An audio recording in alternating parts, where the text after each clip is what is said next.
आप सुन रहे हैं आज तक रेडियो।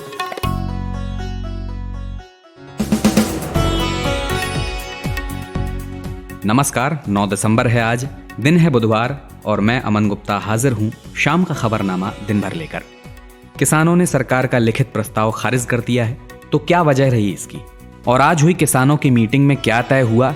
कैसे बढ़ेगा अब आगे ये आंदोलन, जानेंगे। त्रिपुरा के मुख्यमंत्री बिप्लब देब के खिलाफ उनकी ही पार्टी के समर्थक विरोधी सुर उठा रहे हैं। क्यों केंद्रीय नेतृत्व ने अब तक इसमें कोई दखल नहीं दिया, इस पर बात होगी। तीसरी खबर में बताएंगे कि कैसे राजस्थान में टूट गई पंचायत और जिला परिषद चुनाव में सत्ताधारी पार्टी की जीत की परंपरा, कहां चूक गई कांग्रेस। और आखिर में उस हथियार के बारे में जानेंगे जिससे ईरान के टॉप परमाणु वैज्ञानिक मोहसिन फखरी जाहिद की हत्या की गई। लेकिन पहले सुनिए हेडलाइंस खुशबू कुमार से। आज प्रधानमंत्री नरेंद्र मोदी की अगुवाई में केंद्रीय कैबिनेट की बैठक हुई। बैठक के बाद रविशंकर प्रसाद ने बताया है कि सरकार देश में 1 करोड़ डेटा सेंटर खोलेगी। इस योजना का प्रधानमंत्री वाईफाई एक्सेस इंटरफेस नाम है, जिसके जरिए देश में वाईफाई की क्रांति लाई जाएगी। कृषि कानून को वापस लेने की मांग पर अड़े किसानों को आज सरकार से लिखित प्रस्ताव मिला, जिसे किसानों ने खारिज कर दिया है। सरकार ने एमएसपी मंडी सिस्टम पर अपनी ओर से कुछ संशोधन सुझाए थे। किसान नेताओं ने इन सुझावों को खारिज करते हुए पूरे देश में आंदोलन को और तेज करने की बात कही है। भारत में पिछले 24 घंटों के दौरान कोरोना के 32,080 नए मामले सामने आए हैं, जबकि इसी दौरान 402 कोरोना मरीजों की मौत हो गई। इसी दौरान 36,635 कोरोना मरीजों को अस्पताल से छुट्टी मिली है। वहीं अगर दिल्ली की बात करें तो दिल्ली में पिछले 24 घंटों के दौरान 57 कोरोना मरीजों की मौत हुई है, जबकि इस दौरान संक्रमण के 3,188 नए मामले सामने आए हैं।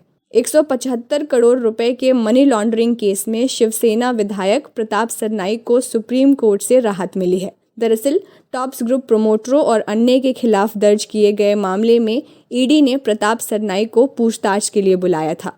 इस पूछताछ को लेकर प्रताप सरनाईक ने सुप्रीम कोर्ट में अर्जी दाखिल की थी। पूर्वोत्तर के राज्य त्रिपुरा के मुख्यमंत्री बिप्लब कुमार देब के खिलाफ बगावत का झंडा उन्हीं के पार्टी के सुदीप रॉय बर्मन ने उठा रखा है। वहीं बिप्लब देब ने कहा है कि वो 13 दिसंबर को जनता के बीच जाकर लोगों से पूछेंगे कि उन्हें मुख्यमंत्री रहना चाहिए कि नहीं। ऑक्सफोर्ड यूनिवर्सिटी और एस्ट्राजेनेका पहले वैक्सीन निर्माता बन गए हैं, जिन्होंने एक वैज्ञानिक मैगजीन में अंतिम चरण के क्लिनिकल ट्रायल के नतीजे प्रकाशित किए हैं। प्रतिष्ठित स्वास्थ्य संबंधी पत्रिका लैंसेट में प्रकाशित अध्ययन ने पुष्टि की है कि वैक्सीन औसतन 70% मामलों में कारगर है। कोविड वैक्सीन पर लगातार आ रही पॉजिटिव खबरों की वजह से शेयर बाजार आज भी गुलजार दिखा। भारतीय शेयर बाजार के इतिहास में सेंसेक्स पहली बार 494 अंकों की तेजी के साथ 46,103 पर बंद हुआ। वहीं निफ्टी 136 अंकों की तेजी के साथ 13,529 पर बंद हुआ। आज तक रेडियो सुनता है सारा जहां। नमस्कार, आप सुन रहे हैं डेली न्यूज एनालिसिस पॉडकास्ट दिन भर। मेरा नाम अमन गुप्ता है। गृह मंत्री अमित शाह ने किसानों के साथ कल मीटिंग बुलाई, लेकिन वो भी बेनतीजा रही। किसान सख्ती से अपनी मांग पर अड़े रहे। उनका कहना था कि सरकार के लिखित प्रस्ताव पर विचार विमर्श के बाद ही अगले कदम पर फैसला लिया जाएगा। अब आज सरकार ने उन्हें लिखित प्रस्ताव सौंपा। इसमें सरकार ने एमएसपी मंडी सिस्टम पर अपनी ओर से कुछ संशोधन सुझाए थे। किसानों ने इसे खारिज कर दिया। आज जो प्रपोजल उन्होंने भेजा है, इस प्रपोजल में तो हमको ये दिखाई दे रहा है कि ऊंट से सांड नहीं उतारने वाली बात है। लेकिन ये जो सौदे किए हैं, जहाँ एमएसपी जारी रहेगा, जहाँ इसका रजिस्ट्रेशन रहेगा, टैक्स देगा, एपीएमसी में सौदा की जाएगी, जहाँ एक किसान है जो कोर्ट में जा सकता है, ऐसी सौदों से बात नहीं बनेगी। इसके अंदर कुछ ना कुछ लुकाया गया है। उधर विपक्षी नेताओं का एक दल आज कृषि कानूनों के मसले पर राष्ट्रपति रामनाथ कोविंद से मिलने राष्ट्रपति भवन पहुंचा।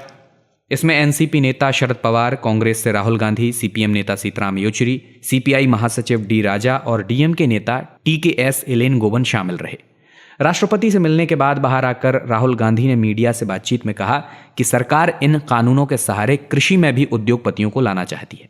सवाल उठता है कि अगर ये बिल किसानों के हित में है तो किसान सड़कों पे क्यों खड़ा है, किसान इतना गुस्सा क्यों है? क्योंकि इन बिलों का लक्ष्य प्रधानमंत्री जी के मित्रों को हिंदुस्तान का जो एग्रीकल्चरल सिस्टम है वो पकड़ाने का है। तो किसान मान नहीं रहे हैं। हालांकि सरकार की ओर से प्रस्ताव मिलने से पहले ये माना जा रहा था कि बात बन जाएगी, लेकिन ऐसा नहीं हुआ। तो इसका कारण क्या है? सरकार ने क्या पॉइंट सुझाए थे? क्यों किसानों की सहमति नहीं बन सकी? यही पूछा मैंने आज तक रेडियो की रिपोर्टर अनीशा माथुर से, जो इस आंदोलन को कवर कर रही हैं। देखिए, सरकार ने जो प्रपोजल भेजा था उसमें सबसे इम्पोर्टेंट बात जो किसानों को जो नहीं पसंद आई है वो ये है कि सरकार ने अभी भी इतने दिनों के बार बार जो बात हुई, बार बार इतने दिन से धरना चल रहा है, उसके बावजूद भी सरकार ने मिनिमम सपोर्ट प्राइस MSP की गारंटी अभी नहीं देने का, लीगली देने के लिए अग्री नहीं किया है। सरकार ने आज भी ये बोला है कि हम लिखित में आपको आश्वासन दे रहे हैं कि MSP हटाया नहीं जाएगा। किसान ये चाहते हैं कि आप MSP को ही कानून के अंदर ही लाके MSP के एक प्रोविजन ला दें, ताकि आगे कभी कोई ये ना कह सके कि MSP हम पर लागू नहीं होगा। दूसरी बात ये जो किसानों को पसंद नहीं आई है कि वो चाहते हैं कि तीनों जो फार्म बिल है, फार्म एक्ट है, उनको पूरी तरह रद्द किया जाए। सरकार इस बात पर बिल्कुल अड़ी हुई है कि इस इशू पर वो बिल्कुल सहमति के लिए तैयार नहीं है। बिल रद्द नहीं किए जाएंगे, ये साफ साफ सरकार ने आज भी अपने प्रपोजल्स में कह दिया है। हालांकि सरकार ने अपने प्रपोजल्स में ये समझाने की कोशिश की है कि जो आप लोगों को घबराहट है कि मंडियां खत्म हो जाएंगी या प्राइवेट कंपनियां जो आ जाएंगी उनकी वजह से वो आपकी जमीन हड़प लेंगी, ऐसा नहीं होगा। लेकिन सरकार जो कह रही है कि किसानों की कुर्की नहीं होगी, कंपनीज की रजिस्ट्रेशन होगी, ये एक सबसे बड़ी बात है जो आज सरकार मान गई है किसानों की, कि जो भी खरीदने के लिए मंडी में आ रहा है, प्राइवेट खरीदार की भी रजिस्ट्रेशन होना जरूरी है।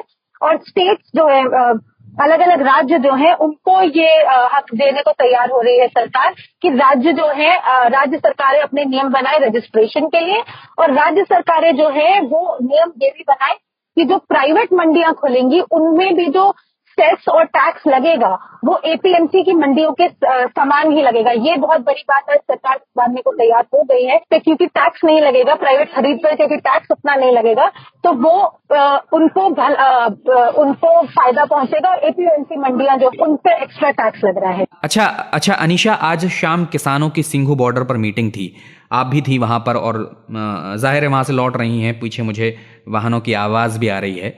तो ये बताइए कि आगे आंदोलन की दिशा क्या होगी, इसे लेकर क्या बातें निकल कर आई हैं? देखिए, किसान इस वक्त काफी नाराज है। वो यही कह रहे हैं कि इतने दिनों तक बात चली फिर भी सरकार हमारी बात नहीं मान रही है।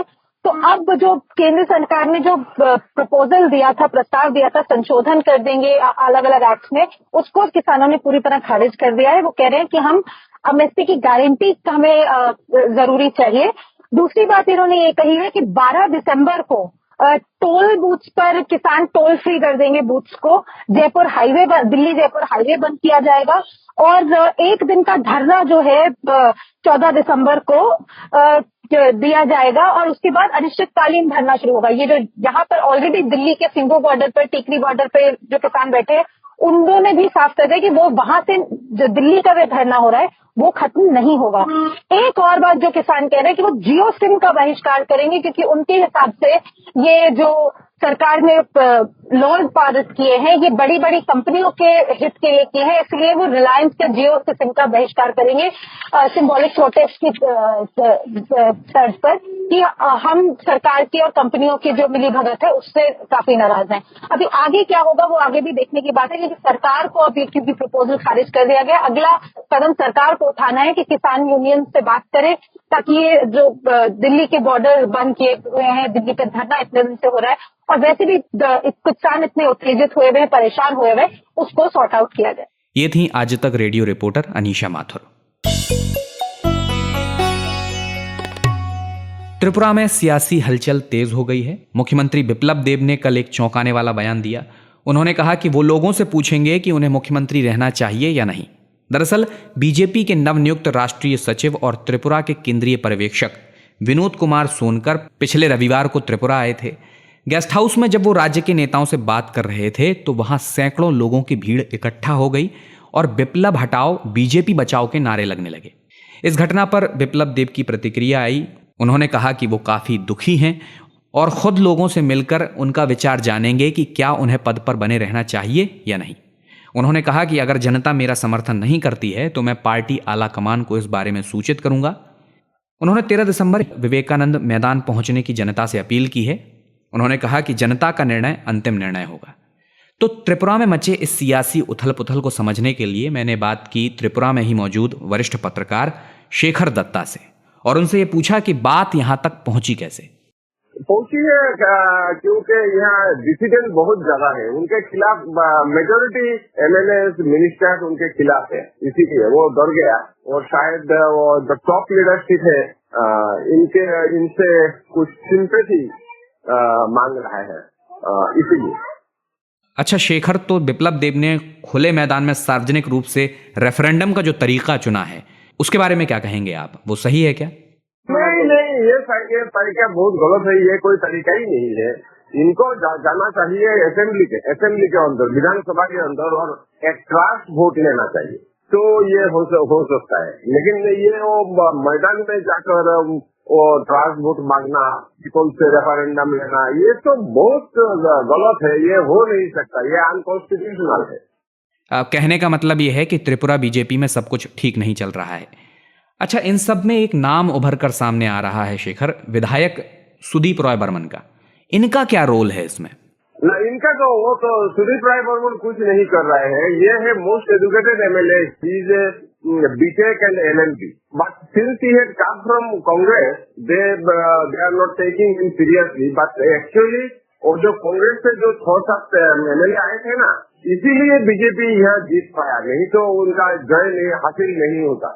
लेकिन ये लोग ये समझ नहीं रहे हैं, वो विप्लव वो कुछ नहीं जानता, वो तो पहली बार एमएलए और पहली बार चीफ मिनिस्टर हो गया। अगर वो कांग्रेस वोट नहीं मिलता उनको तो ये जीत नहीं पाता। बीजेपी ने तो 2013 में सिर्फ 1.87% वोट उनको मिला था, लेकिन ये 2018 में हो गया 45%। तो ये कैसे हुआ? तो बहुत सब सारे कांग्रेस वोट चला आया।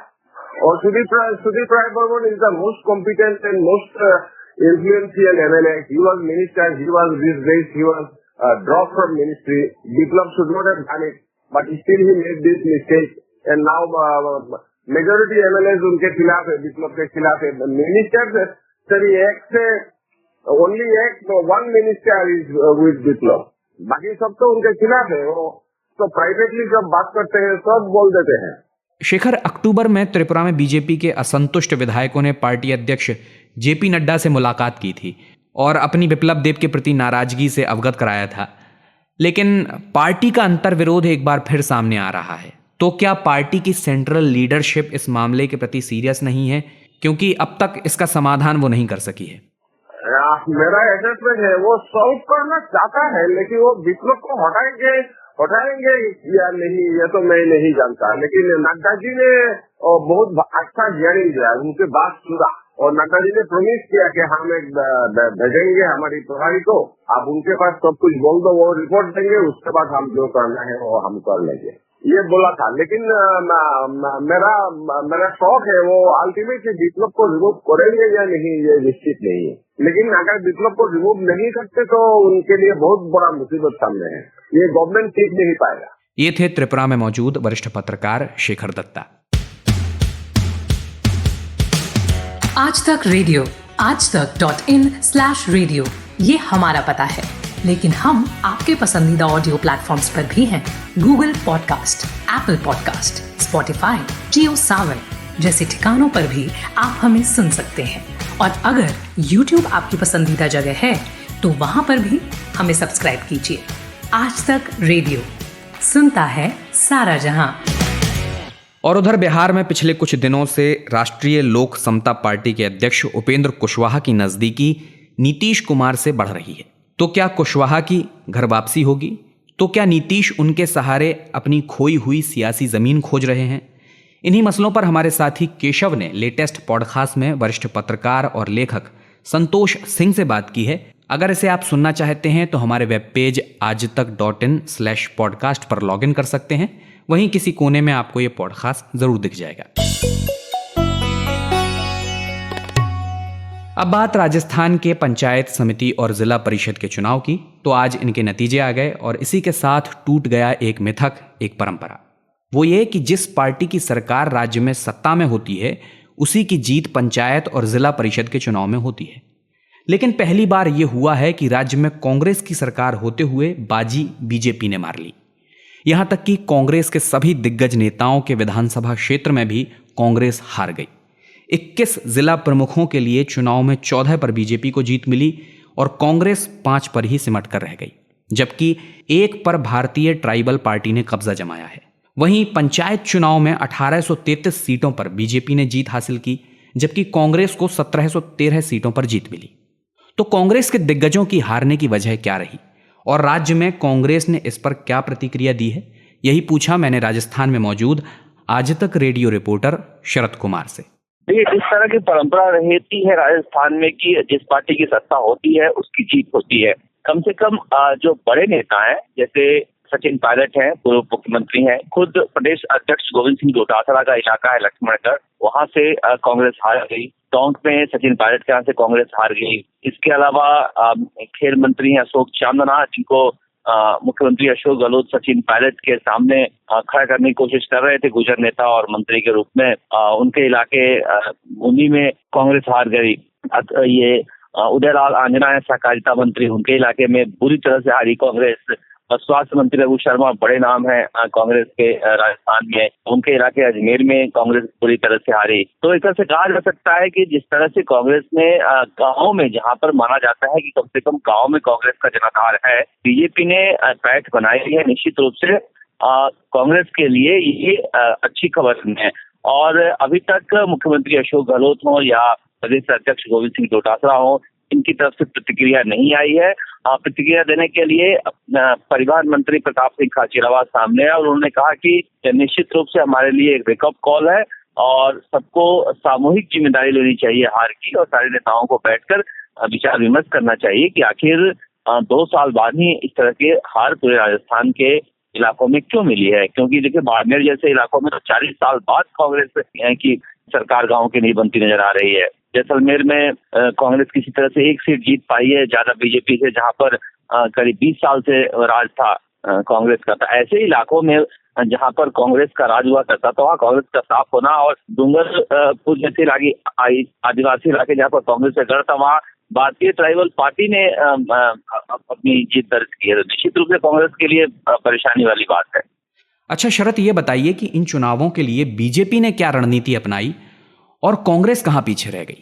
ये मुझे लगता है कि बीजेपी की बहुत ज्यादा रणनीति नहीं कही जा सकती है। हाँ, ये है कि इस पर बीजेपी की एक आदत बन गई है चुनाव लड़ने की, चाहे छोटा चुनाव हो या बड़ा चुनाव हो। सारे केंद्रीय मंत्री से लेके और साधारण कार्यकर्ताओं तक को वो मैदान में उतार देते हैं। तो चाहे गजेंद्र सिंह हो केंद्रीय मंत्री, कैलाश चौधरी हो, अर्जुन राम मेघवाल हो, ये सभी लोग लगे हुए थे चुनाव में। हालांकि प्रदेश अध्यक्ष सतीश पूनिया जो है वो बीमार थे, घर से नहीं निकले। वसुंधरा राजे बीजेपी की राजनीति से लंबे समय से, कम से कम राजस्थान की राजनीति से दूर है, फिर भी झालावाड़ में बीजेपी ने काफी अच्छा प्रदर्शन किया है।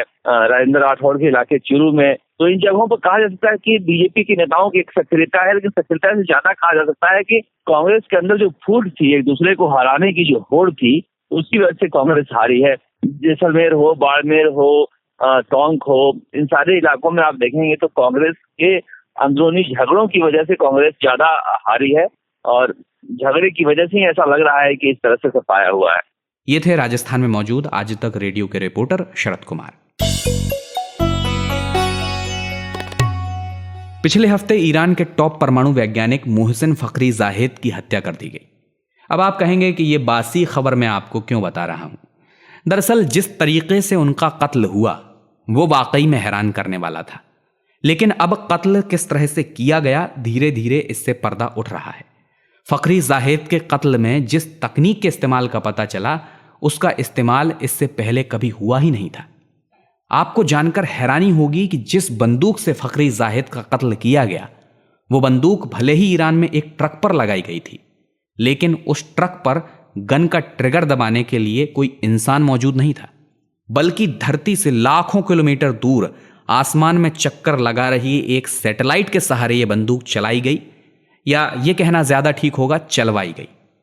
इस बारे में और जानकारी के लिए मैंने आज तक रेडियो के हमारे साथी नितिन ठाकुर से बात की और उनसे सबसे पहले यही पूछा कि फखरी जाहिद की हत्या के बारे में क्या नया दावा किया जा रहा है, कितना पुख्ता है और किस तरीके से इस पूरी घटना को अंजाम दिया गया। जी अमन, मैं आपको बताऊं, ईरान के सशस्त्र बल यानी आर्म्ड फोर्सेस की एक शाखा है इस्लामिक रेवोल्यूशनरी गार्ड कॉर्प्स। इसकी स्थापना जो हुई थी 1979 में हुई थी, ईरानी क्रांति हुई थी उसके बाद की गई थी। ये बहुत ही ताकतवर सशस्त्र समूह है। ईरान के संविधान के मुताबिक इस्लामिक रेवोल्यूशनरी गार्ड का जो काम है वो ये है कि किसी भी तरह के विदेशी हस्तक्षेप से ईरान के इस्लामिक सिस्टम की सुरक्षा करना है। तो इसी इस्लामिक रेवोल्यूशन गार्ड्स कॉर्प्स के प्रवक्ता हैं ब्रिगेडियर जनरल रमज़ान शरीफ।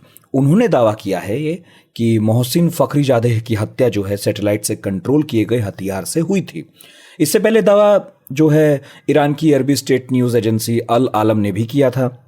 और मैं बताऊं अभी तक की जो जानकारी है तो फखरीजादेह के कत्ल में हाल ही में बनाई गई जो गन है स्मैश हॉपर, उसका इस्तेमाल हुआ था। एक ताज्जुब की बात यह है कि फखरीजादेह का जब कत्ल हुआ उस वक्त वो कार में यात्रा कर रहे थे और पत्नी भी थी उनके साथ कार में मौजूद, जो उनसे कुछ इंच की दूरी पर बैठी हुई थी।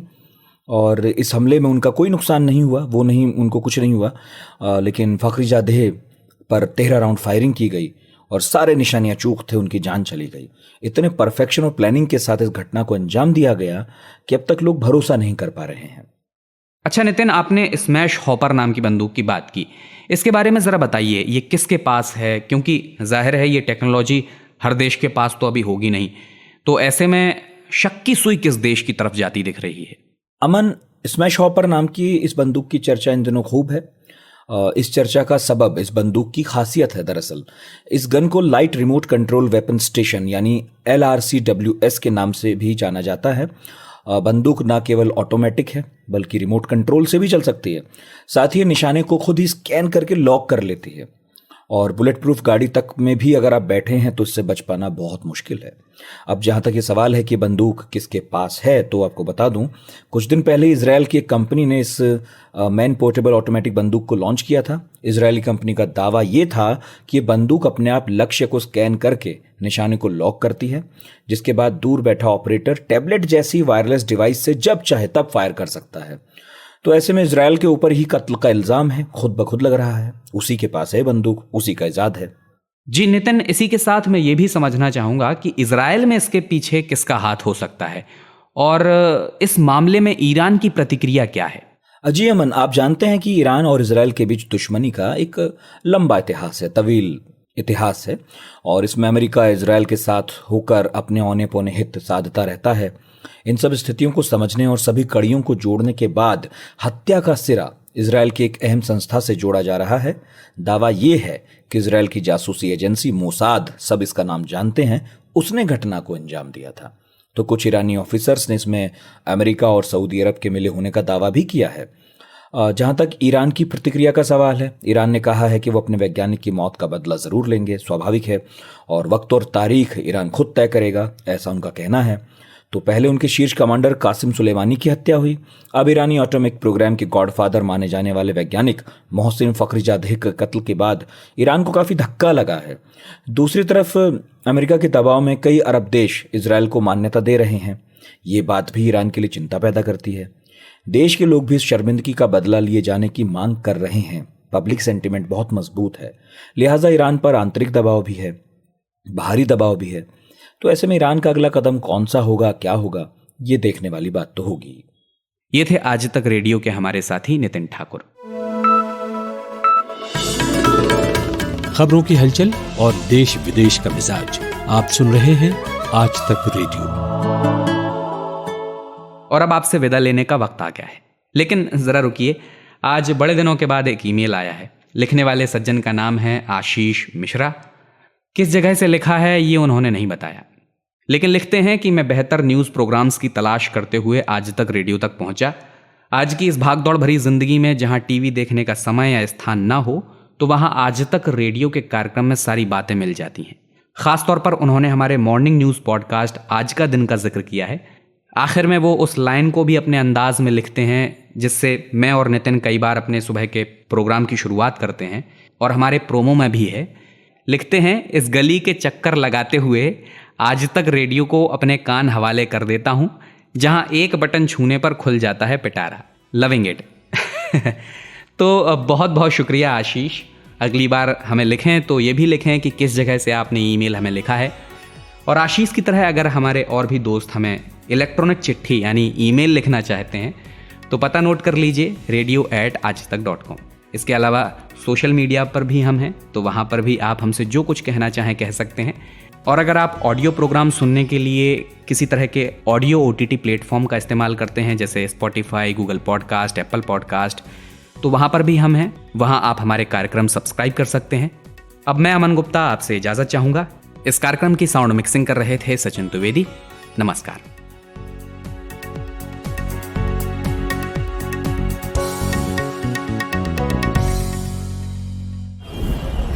सुबह सुबह ऐसा लगता है कि सबकी गाड़ी छूट रही है, लेकिन न्यूज़ भी तो मिस हो रही है। स्कूल, कॉलेज या ऑफिस की पूरी तैयारी तो हो जाती है, मगर देश दुनिया की अपडेट्स ले पाते हैं क्या? तो आपकी प्रॉब्लम का स्मार्ट सॉल्यूशन ये है कि अपनी सुबह की शुरुआत आप आज तक रेडियो के साथ कीजिए। कल क्या हुआ और आज क्या हो सकता है, सटीक एनालिसिस, पहले बड़ी खबरें और फिर अखबारों के चुनिंदा मोती। ये है सुबह का खबरनामा, आज का दिन, मेरे यानी नितिन ठाकुर के साथ।